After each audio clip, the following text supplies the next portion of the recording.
Thank you and welcome. Welcome back. It's been so long, it feels like it's been so long since I've seen you. And it was November, right? I think that's our last meeting. And so Happy New Year and Happy Valentine's Day. Before you know it, we'll be in spring break. Congratulations on a calendar and the flexibility. Those of you guys that were helping me out with that through the process, I appreciate that. We adopted that calendar in the January board meeting. And so that's a load off. You may recall the big issue was like a winter break. And so we're aligned with North Side and Northeast. With that, as well as spring break, that was already aligned as well. So all is well in the world. Speaking of next year, we're already starting to plan our meetings for next year. And so I just thought I'd do a quick poll, or maybe not even a poll, just tell me if anybody cares one way or the other. As I'm planning next year, I recall one time we met over there in the boardroom because it was so loud with construction, and it was a fun meeting. We were kind of close quarters, but the group was never more talkative. I wondered if you guys would want this group to meet in the boardroom going forward, or if anybody has any strong aversion to the boardroom. So I'll say it that way. If I planned on meeting in the boardroom next year for these 4 meetings, or 5, whatever we do, does anybody feel like that's a bad idea? Can we fit? Can we all fit? We can literally fit. It's just a tight squeeze. But we add tables, Okay. and everybody fits, and we do lunch like at one time because it's outside and everybody has to walk through the line. But other than that, And maybe fit in Brian's space. Oh, yeah. It's private, but it's the same size. well, I'm not looking for another space. My question is just, because the boardroom just felt so good last time. It was we were all together and people were talking a lot. That's what made me think of the boardroom. I wasn't looking for another space, per se, so I appreciate the feedback. Well, there you go, Tori. Let's go ahead and technically we have both places reserved. So we can release this area and we'll just plan to meet over there. And if it is uncomfortable, you can just remind me that we talked about it. Just give us something to complain about. Yeah, that's right. That's right. It'll be fun though. Yeah. Then you can stop by and see Dana and say hello, since everything's right there. Well, thanks a bunch for that. Let's get rolling.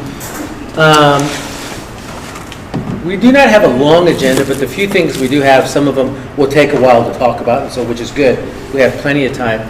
The first item is a pro forma item. You may recall that a law passed that said we have to talk about certain content. Remember last year we talked about human sexuality instruction? That's got to be on 2 agendas, so we did that last year. And then the same thing goes for what's called abuse prevention instruction, which we do in the junior school health class and in the high school health class, the same thing. Last time we met in November, you guys previewed all of the materials ahead of time. You asked any questions, but I don't remember there were any questions really of the teachers, but I do have to bring it up one more time officially because that's what the law says. And so if there are any follow-up questions about abuse prevention curriculum, this is the time to ask, but if there are none, that's fine too. You all good? So the next process then is I submit the same thing that you all reviewed that I shared with you all in the Google folder. I will share with the trustees for the March meeting, and then they will do the last step, which just to, and so then what I need from you all is that given the materials that you've reviewed already, I need a motion and a vote to recommend that we proceed with the instructional materials that we currently use. I move as presented. All right, we have a motion. Second? Thanks, Elisa. Any discussion? All right, all in favor say aye. Aye. Anybody opposed? Great, so there you go, Tori. We have an official recommendation, so that recommendation will go to the trustees in March. Thank you all so much for helping us comply with this new law. Well, now I've asked Brian, and you guys know that we've been working in the background, a little subcommittee, on looking at just our general approach to instructional technology. Zooming out to the big picture of like why and how, and to kind of make some recommendations for what's our framework for instructional technology. And so Brian, I think we're going to switch slides. Brian and Jimmy actually have been tag teaming on a little committee working on this, and so I asked them to give us an update.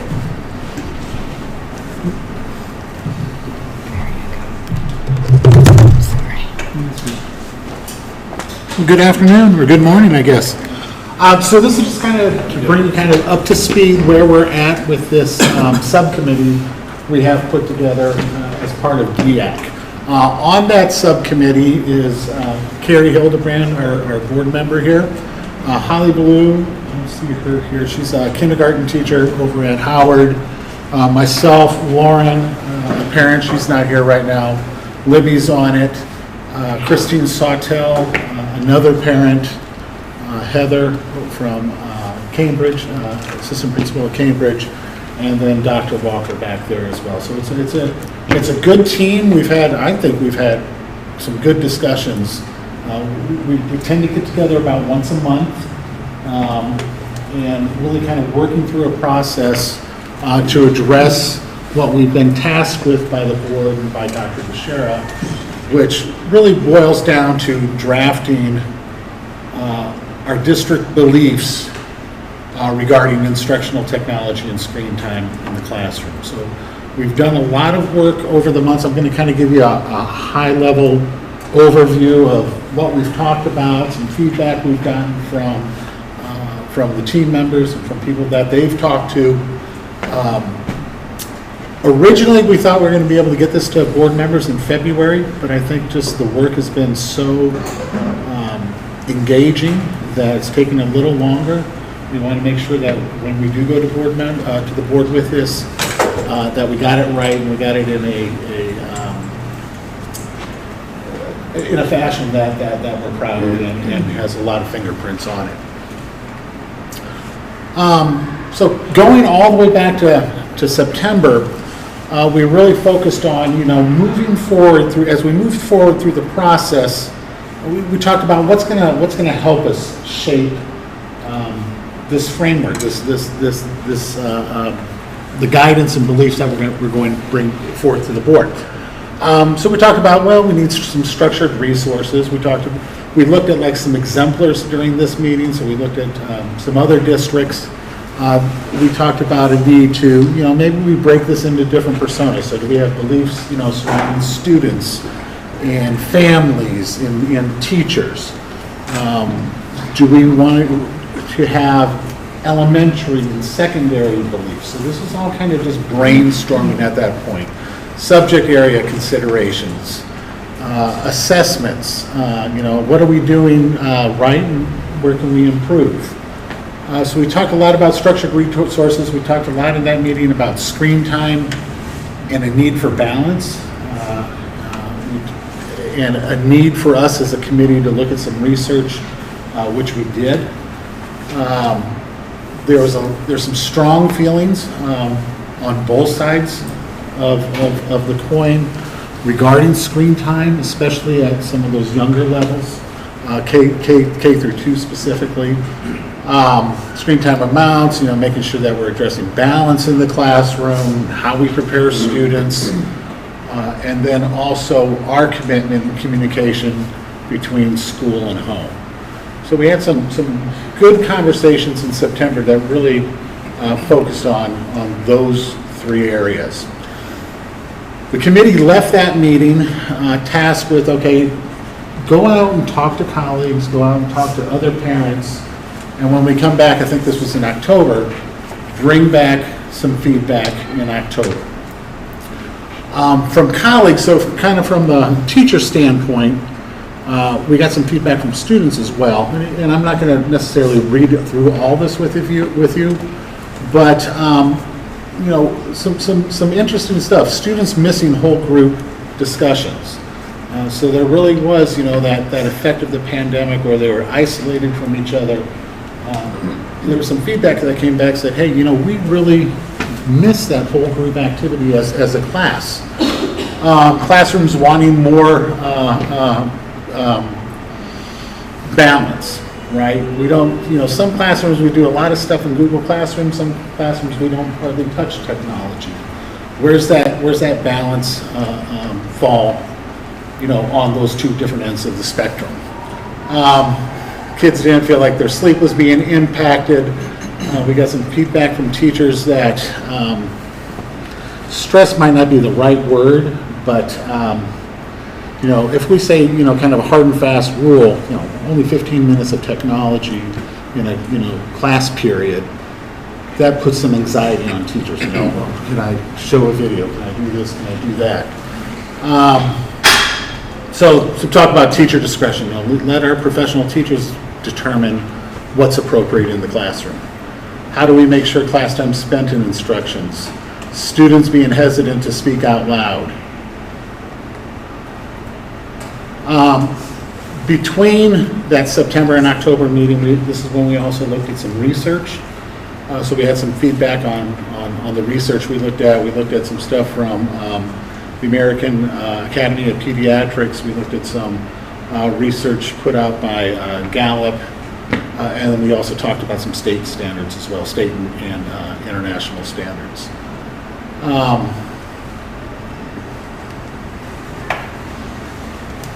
That meeting ended up with kind of starting to brainstorm. Okay, we've had some discussions, we've looked at some research.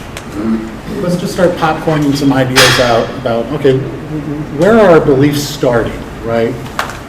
So, learning's dragging the use of technology. Technology doesn't replace the teacher. Students and their needs should come first and drive the technology in the classroom. I like the one, don't be afraid to move on. So if something's not working well in your classroom, or if the district adopts a program, a piece of instructional software, let's say, that doesn't produce the results that we had hoped it would produce, don't be afraid to, strategically get rid of that. Move on to something else that does work. So this is more kind of a brainstorming activity. We looked at some of, over here on the right, some beliefs that were put in place in the past. I think that document was like from 2016. So we kind of looked at where we were and where we're heading. Come back in December, and this was a fairly short meeting. We said, okay, we've talked a lot about these different areas. Let's start kind of categorizing. And what we ended up with was really 4 buckets here. Communication, we talked a lot about communication between school and home. There's a lot of talk we've been having about guidelines, so boundaries in the classroom, screen time, ineffective and effective usage of instructional tech in the classroom, and a need for balance. So we kind of put that all under guidance. And then support for staff and students and families, and then evaluation.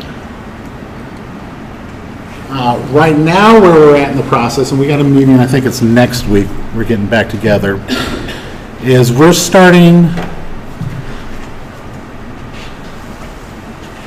going to take each of those categories, those 4 buckets.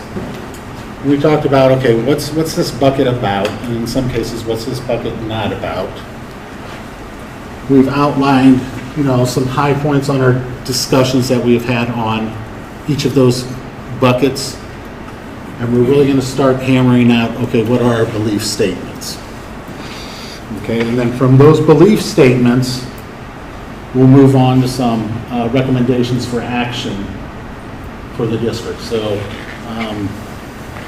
for example, maybe there's a need for professional development to help teachers. How do you effectively communicate what students are doing digitally with a family at home? Right. So if a student, let's say, has an electronic essay that they've written, how do you make sure that the families at home see that? There was one of the comments that got brought up, I remember early, was, in the past I used to get papers home for my kids, and I could see what they're doing in the classroom. And there was a feeling that as we've gone more and more digital, that seems to be missing a lot of times between school and home. So we'll use those beliefs to shape, some recommendations for actions for the district. But this is kind of where we're at right now in the process.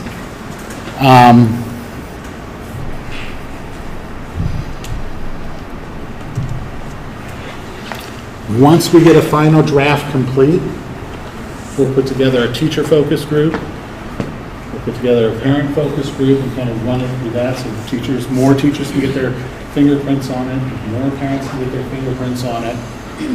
We'll take that feedback. We'll eventually bring it back to the DEAC as a whole to get your feedback on it as a committee. And then from that point, we'll bring it forward to the Board of Trustees. So that's kind of just an overview of where we've been in the work. I don't know if Heather or Jimmy or anybody else wants to add anything to that. Yep. How are we just defining a screen? It's a good question. I mean, Like right now, is it screen time? Doctor? What do you think, as I catch you eating? I would say it would be iPads, Chromebooks, personal devices, like, you know, not you showing a video, anything like that. which is, I think, is where kind of, remember at the start I said, there was, maybe stress wasn't the right word, but so if we say 15, and I'm not saying there's going to be a hard and fast Right. 15 minutes of screen time. Teachers were feeling that, well, does doing something like this as a direct teach, activity with my students count as screen time? I don't think that's what the intent is. Right. I think it's, students on devices. Students on devices. I think one of the things that's important to point out here as well is that we're really looking at it in different cohorts. Like, we're going to look at the little guys, we're going to look at the middle guys, and we're going to look at the high school kids. And in reality, high school kids are really needing more technology to prepare them for what lies ahead of college. So we are doing our due diligence and really thinking through, okay, what are the little guys really needing? Are they needing more hands-on activities with a little bit of technology, or are they needing, we're really looking at it as the age, what age group and what is the appropriate amount of time they're being, spending on technology, not just step in grad school. Jimmy, anything to add? I am appreciative of this small group, has read a lot of research, done some work, but I'm really appreciative of this next step because it's hard to write something with 40 people, but it's much easier to get something hammered out and then put it in front of teachers, get feedback, make changes, then put it in front of parents, then bring it here. That iterative process where people are giving feedback on a specific document, that iterative process serves us well. So I'm appreciative of Brian of leading all of these meetings where we got into some weeds, and I'm really appreciative of this part where we'll take it out and continue to make it better. And I'm also appreciative of the fact that you slowed it down because our goal to get all of this done in a semester was lofty, and what we could have produced something, but this will give us better results. Any other questions or comments from the group that's not involved? And if you have something that comes up, I put my email up there, just shoot me an email. If you want to say, hey, have you guys thought about talking about, X, Y, or Z? Like last time we ended the meeting, I think we got off onto like ChatGPT and artificial intelligence.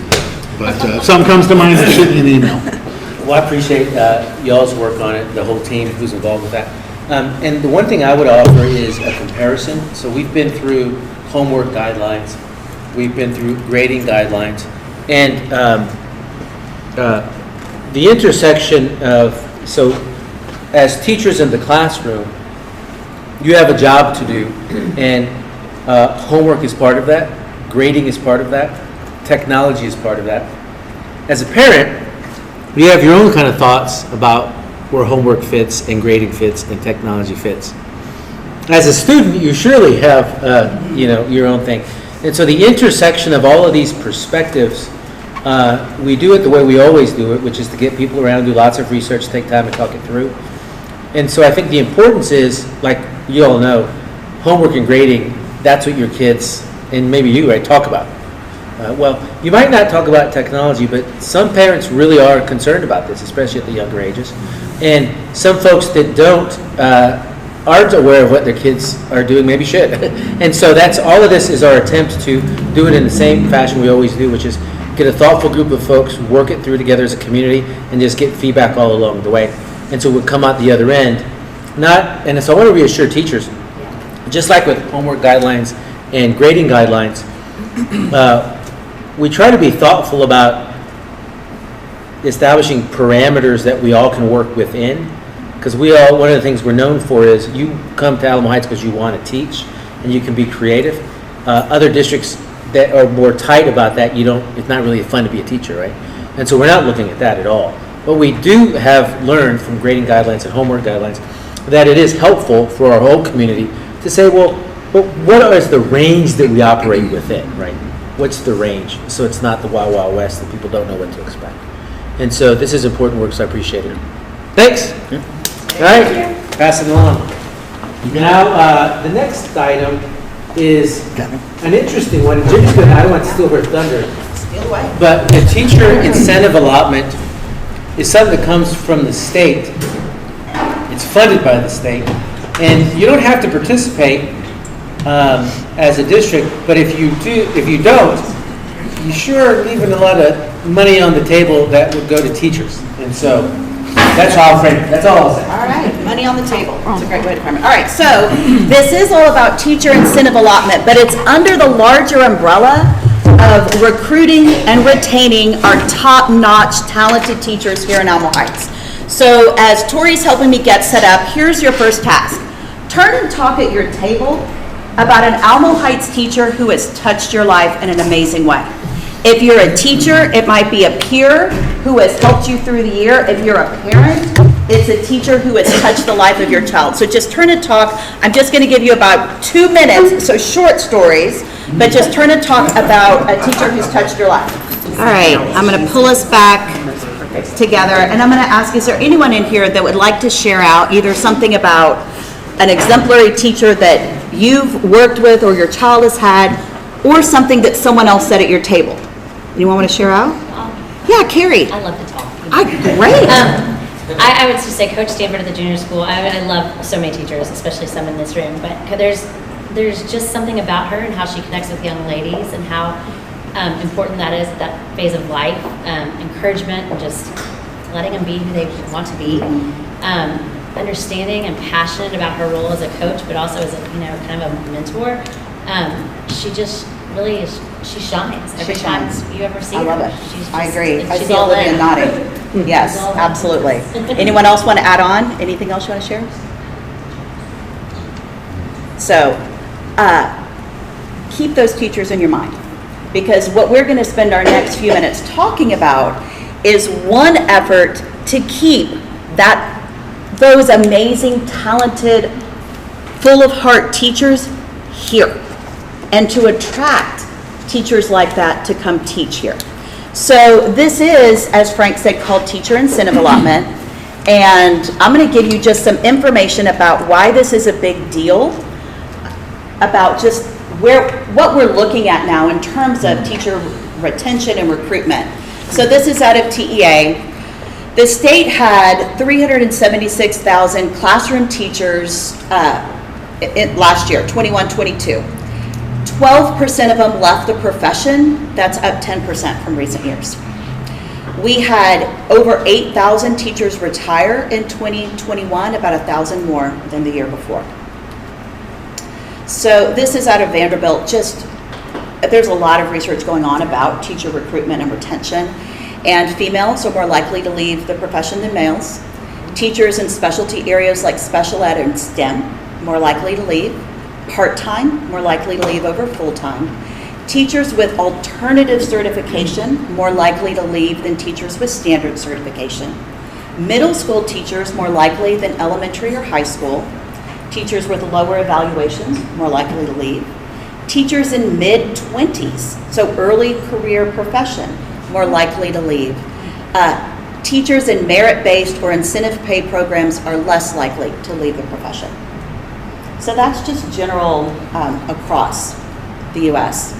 Here's what this looks like in Alamo Heights, just to be specific. You all talked about specific teachers that you love that have touched your lives.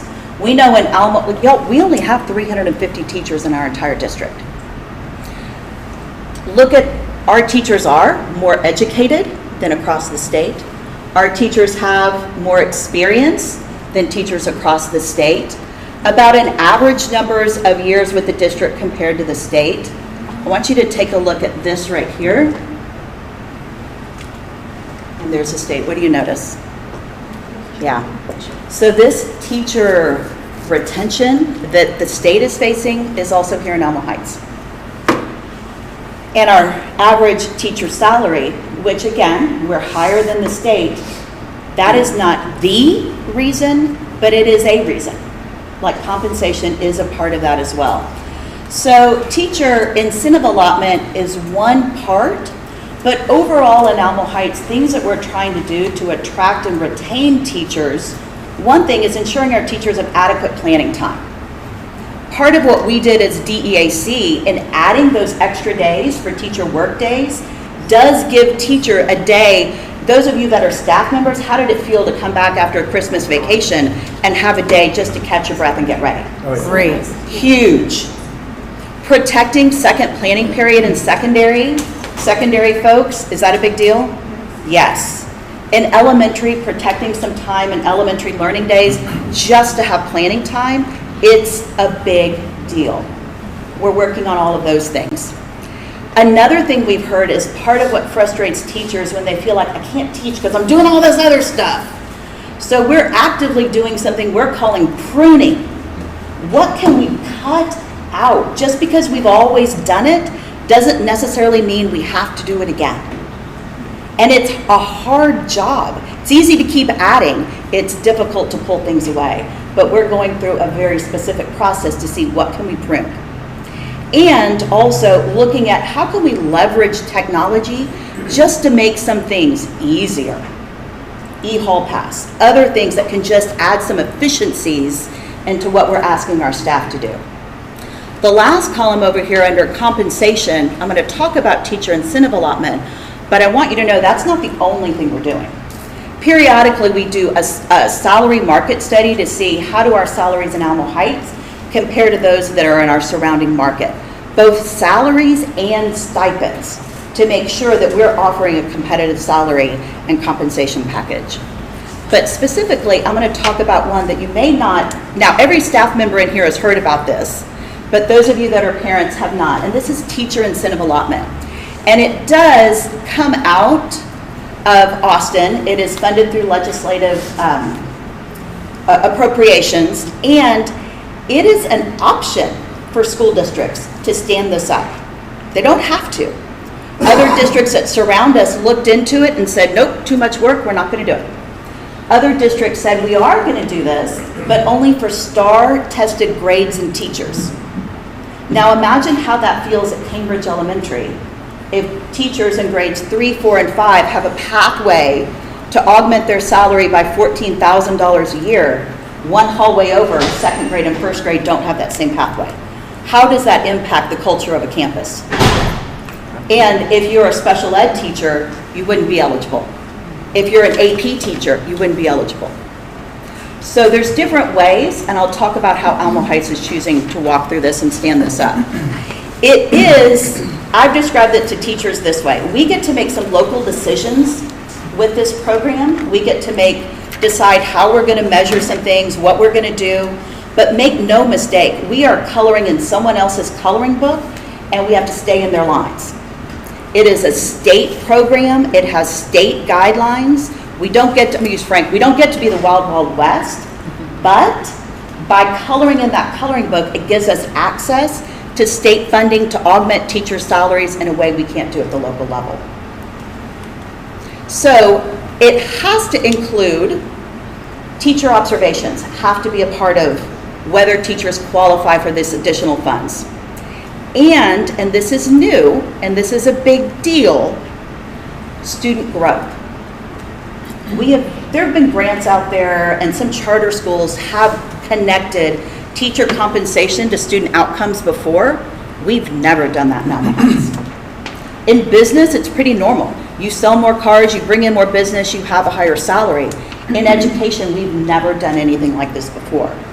But it does create a pathway where we are connecting student outcomes to compensation. So coming out of the guidelines, Again, this is all about attracting, retaining talent in public schools across Texas. So if you're on a campus with more need, there's more funding, state funding available. So if you're in a rural district, you're in Poteet, and you're on a campus that has high levels of students who qualify for free and reduced lunch, the state offers $32,000 a year for 5 years if you qualify as a master teacher. That's some substantial funding. In Alamo Heights, this may shock you, we are not a rural district. So here's what this looks like.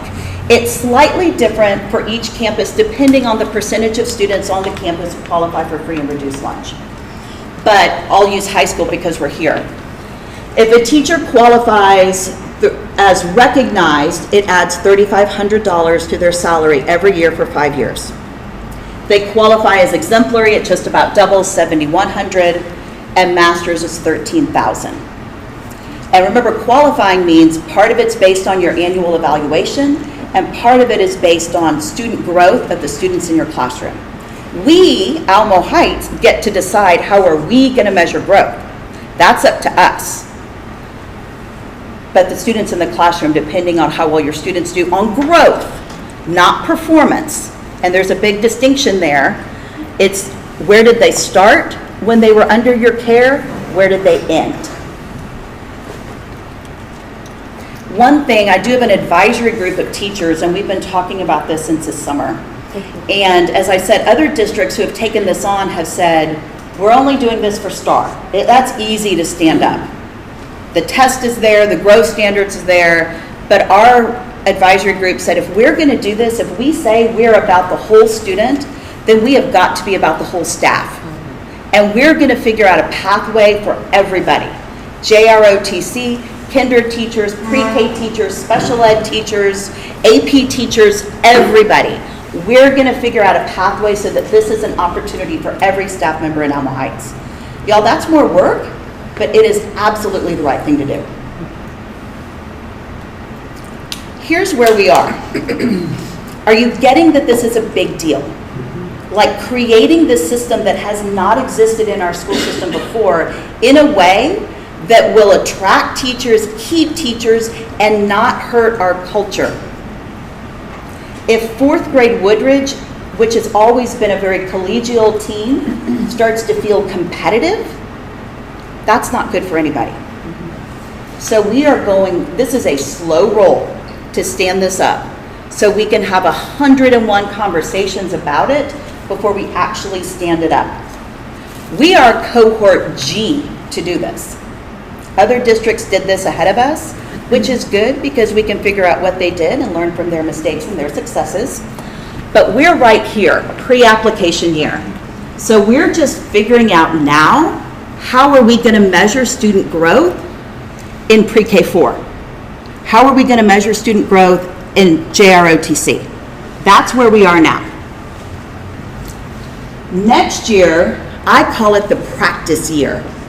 Because if we're creating a pre and a post test for kindergartners, we know that sometimes you write a task and you think it's so clear, and then you put it in front of kids and they see something totally different. So this is the year for us to figure out how are we going to measure growth.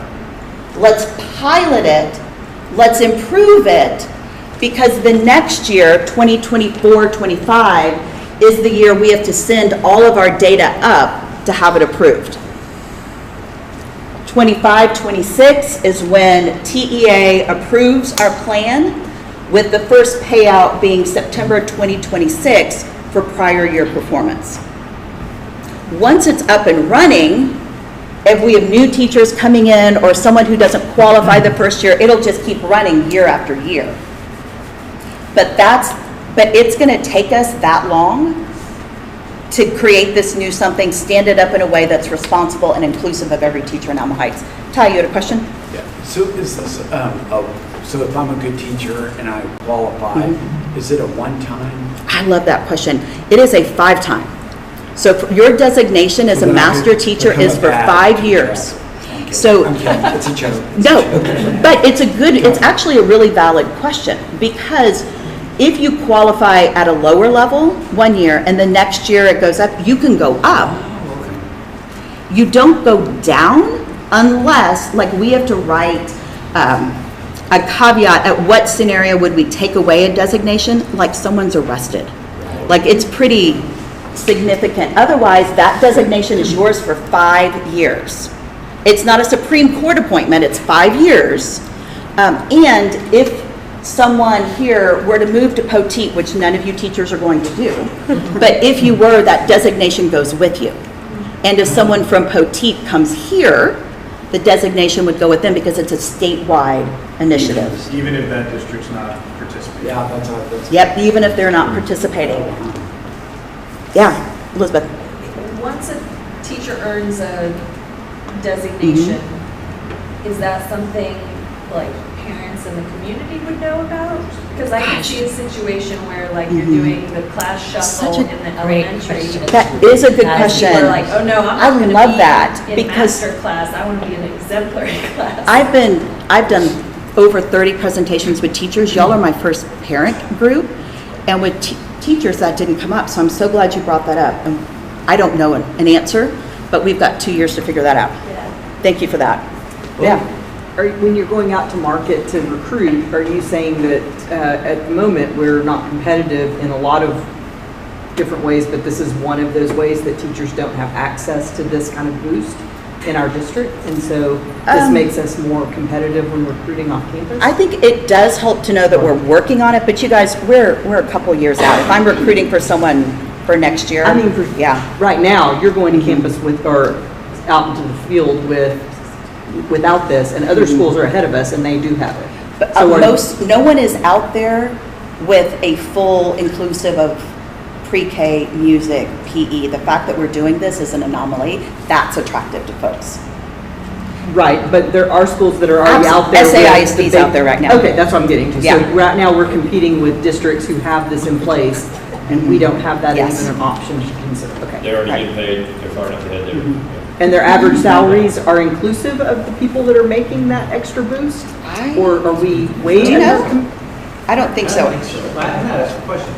I don't think so. That's a good question too. I love this. That's all state money though, right? It is- It doesn't cost the district. Yes, that is state Yeah. money. Yes, Just which take is our money why, back. That's what we're gonna which do. is why Get some of it. I don't love this program, and I've told teachers that, I don't love this. If I was in charge of a strategic compensation plan, it wouldn't be this.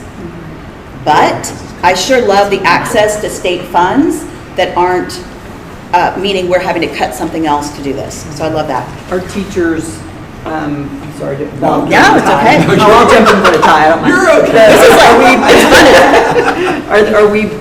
Are they balking at, this feels like a memory I have of the beginning of teacher evaluations Yeah, and the- principals sitting in the back of the room, Yep. evaluating them. That's right, and, exactly. oh, now it's all about the STAR Yep. test and we're gonna all be Yep. focused on that too So much. I'll turn it over, like, it is what it is. Like, that's kind of. But who it's- decides? What do you mean, who I mean, decides? So if I'm, again, this great teacher, so and I apply for it, do we decide, does Dana, does the board, who decides that I qualify and I'm the good teacher?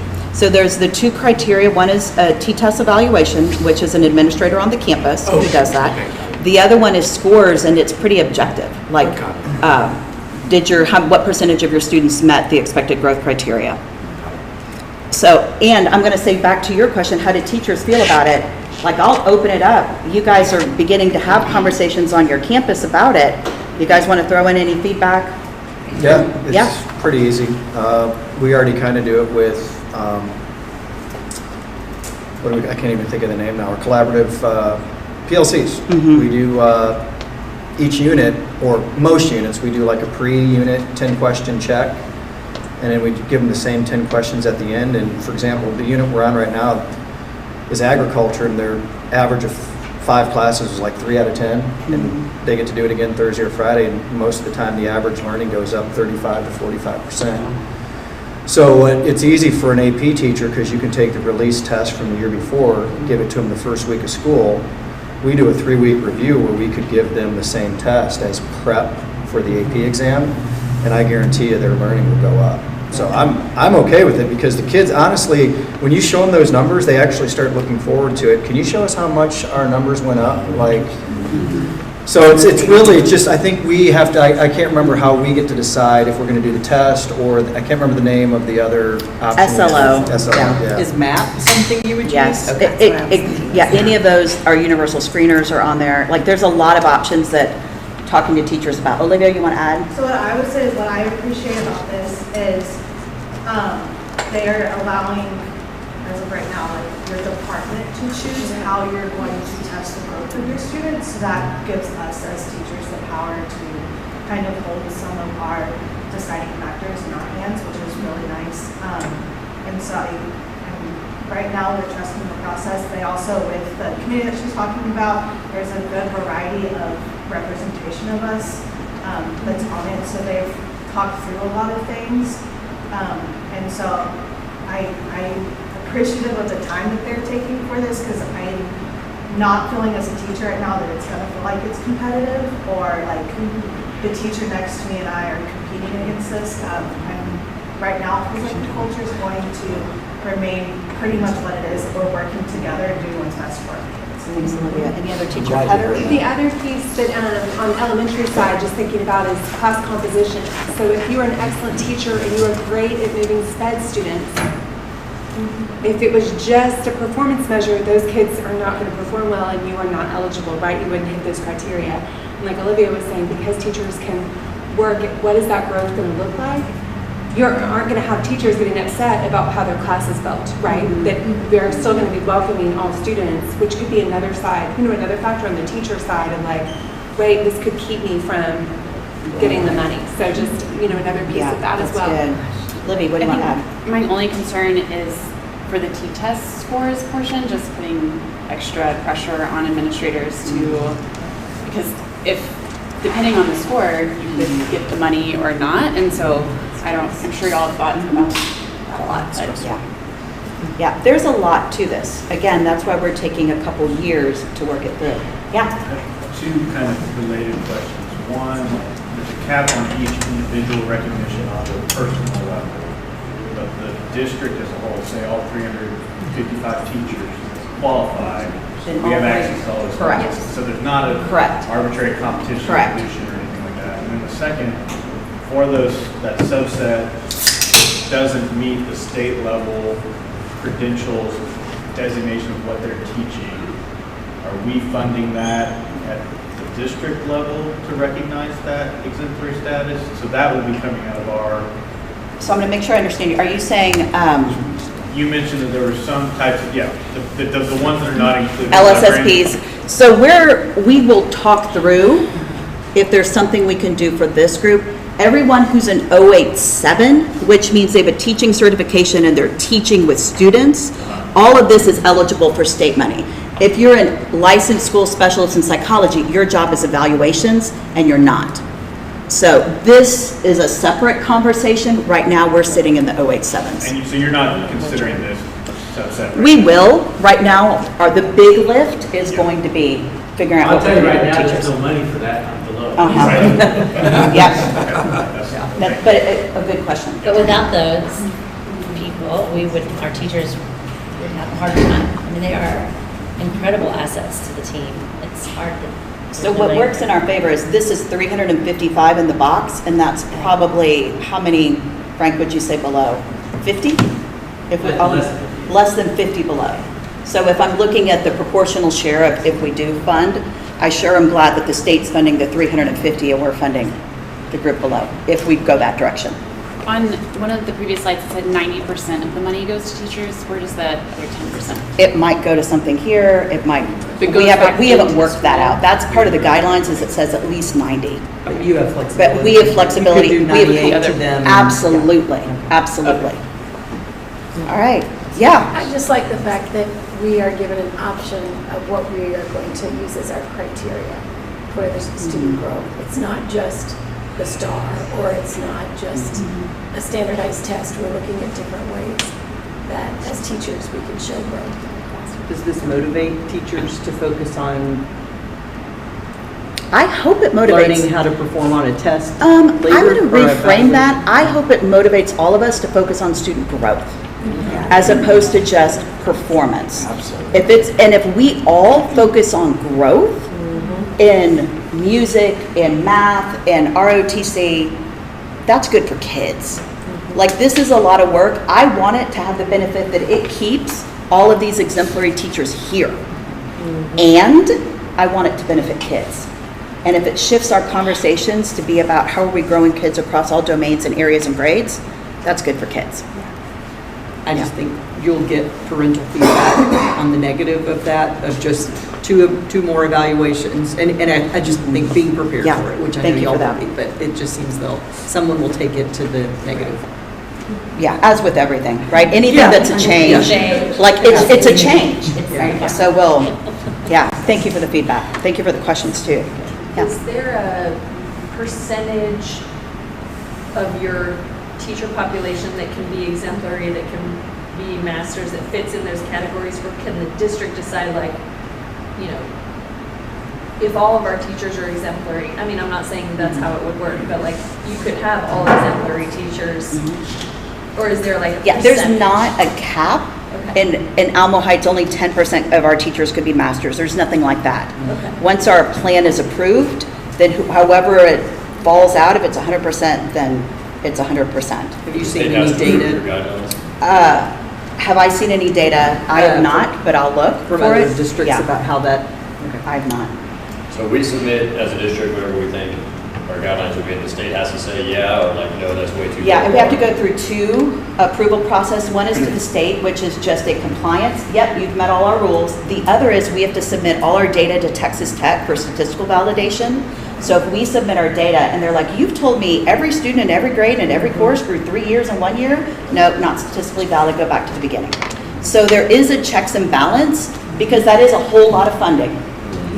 And so it has to be both meet all the rules and be statistically valid. I would add just a couple of things. Yeah.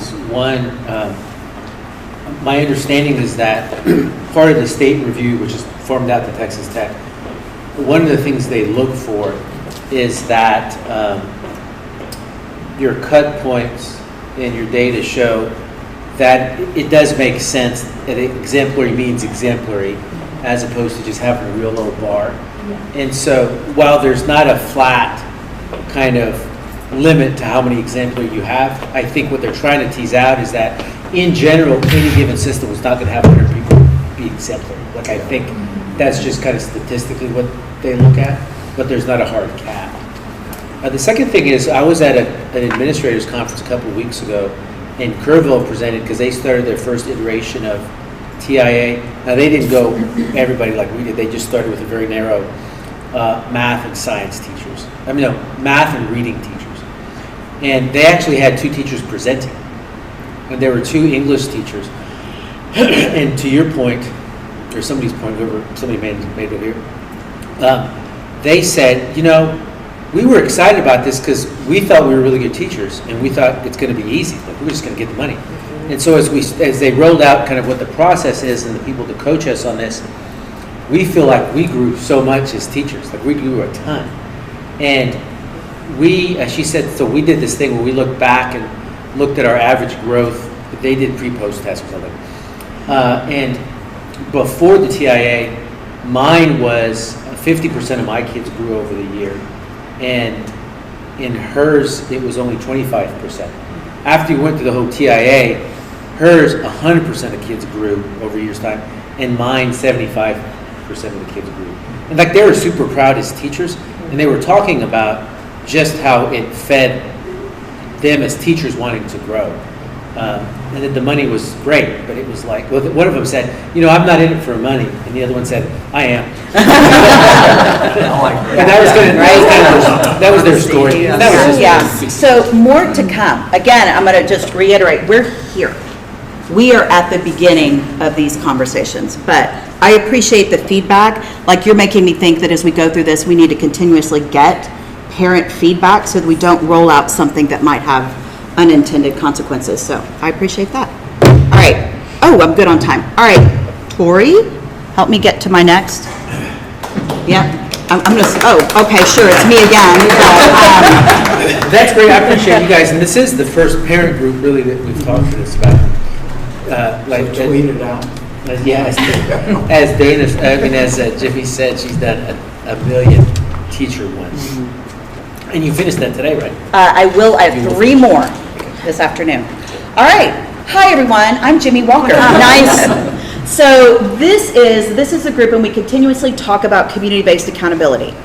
And I'm going to give you an update, so some information we talked about in the beginning of the year.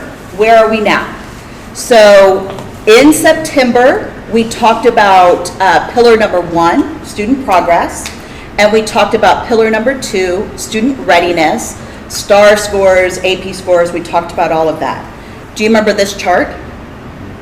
What was the academic area last year that most areas had returned to pre-pandemic level? What was the one where we were still lagging behind? Do y'all remember?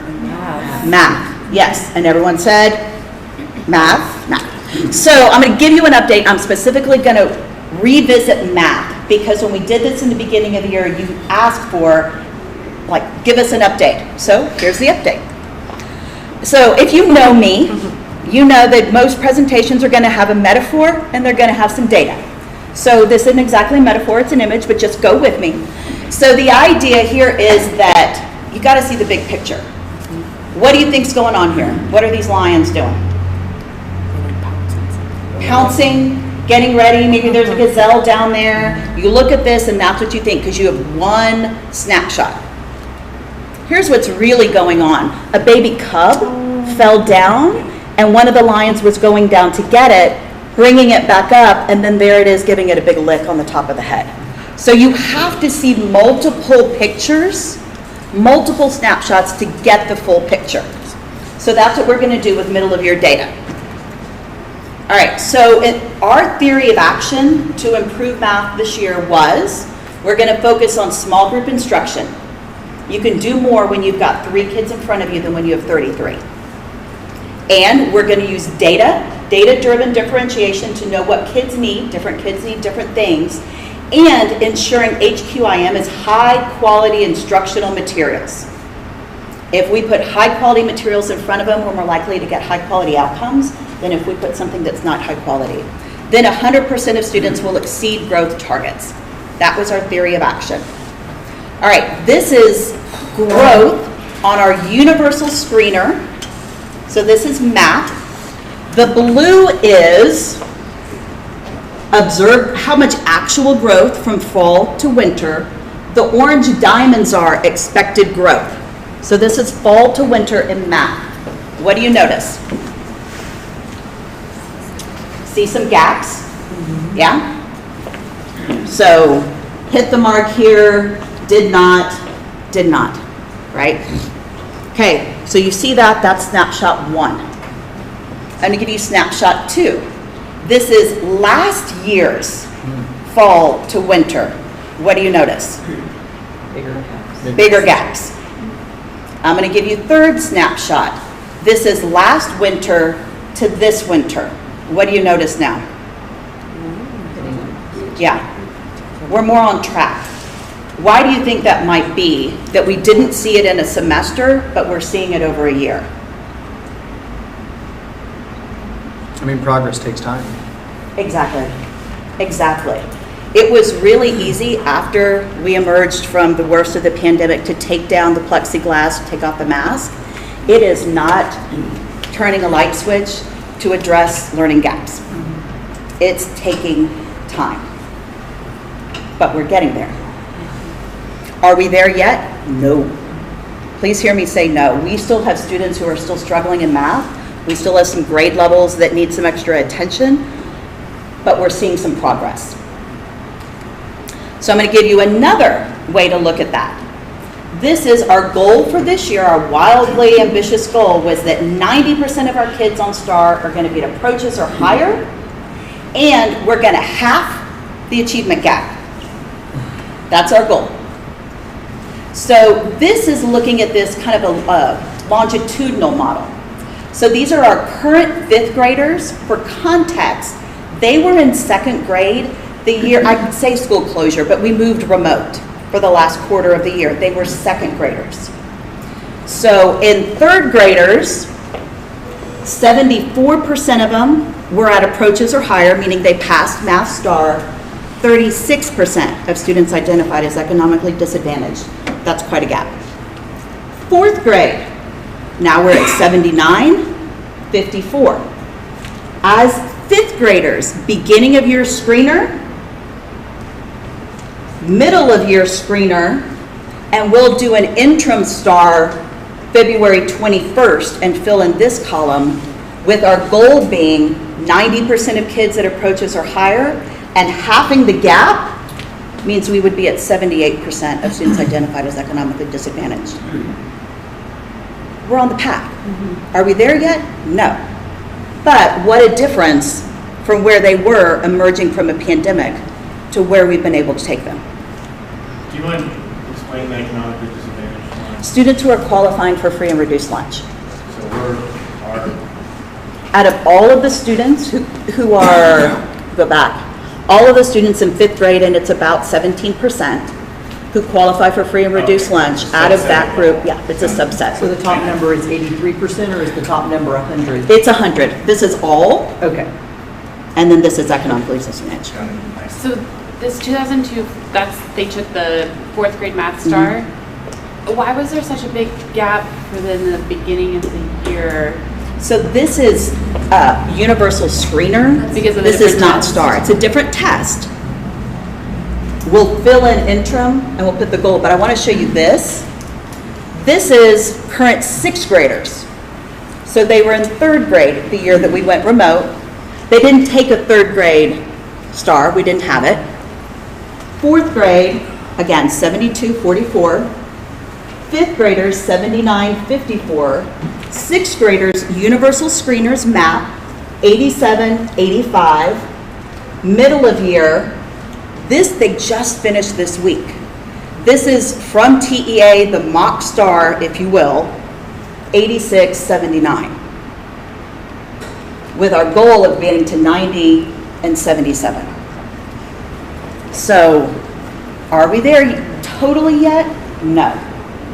But do I feel like, going back to our theory of action, small group instruction, using data effectively, and having high quality instructional materials, it's a winning combination, especially when coupled with outstanding teachers.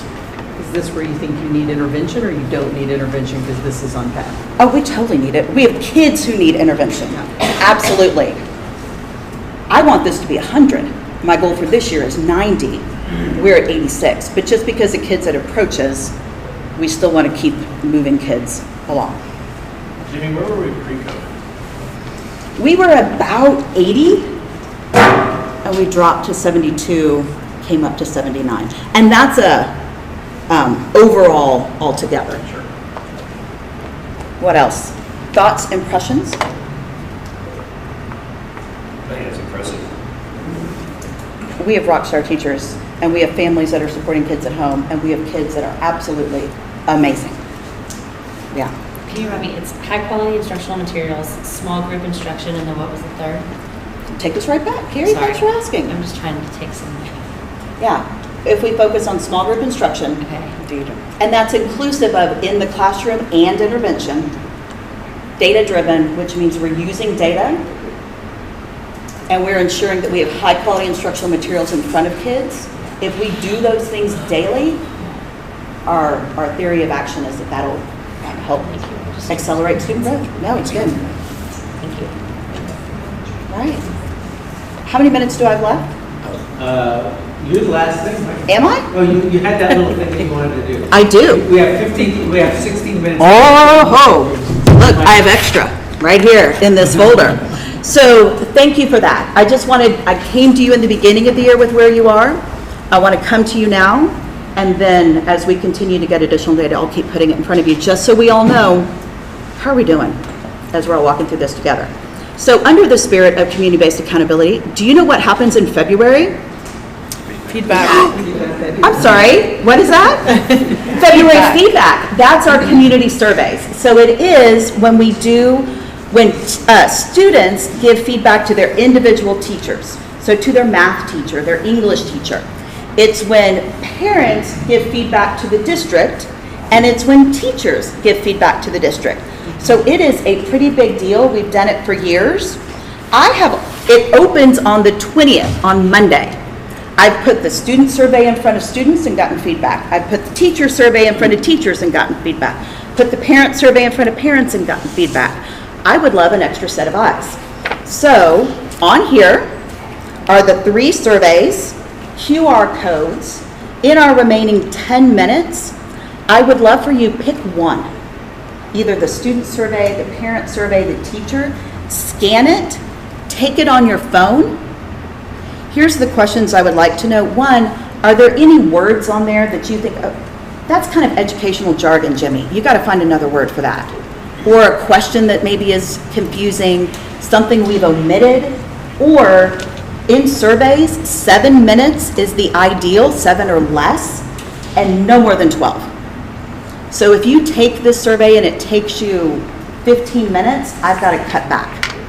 So I would love, in 10-minute time, just some initial feedback. And you're welcome to talk as a group, pick one together. 1, if there are any specific words that you're like, hey, can you work on the, kids aren't going to know what, I don't know, rationale means. If there's anything like that, write it down, let me know. If there's any questions that are confusing, if there's any typos, thank you very much. Please let me know before I send this out to 5,000 of my best friends. Yeah. So absolutely let me know. Overall, how'd you feel? Like, is it easy to do, even on a phone? Pretty easy? I hope so. How many of you were able to get completely through or mostly through? Okay. Because, like just research says, the longer it takes, the longer you're at the last questions, you start just, I want to be done. Yeah. And so trying to keep it down to a low number is important to me. And I do think having the number underneath it of how many questions will I wrote that down. motivate people to keep going. I can't have the number, but I can say 25% finished. It's like a little progress bar. Yeah, yeah. I can add that. I think that's And I'll correctly spell the word exceptional. Any other feedback on this, you guys? I mean, almost. So next time we meet, I'll show you the responses for all of these questions that you just gave feedback on.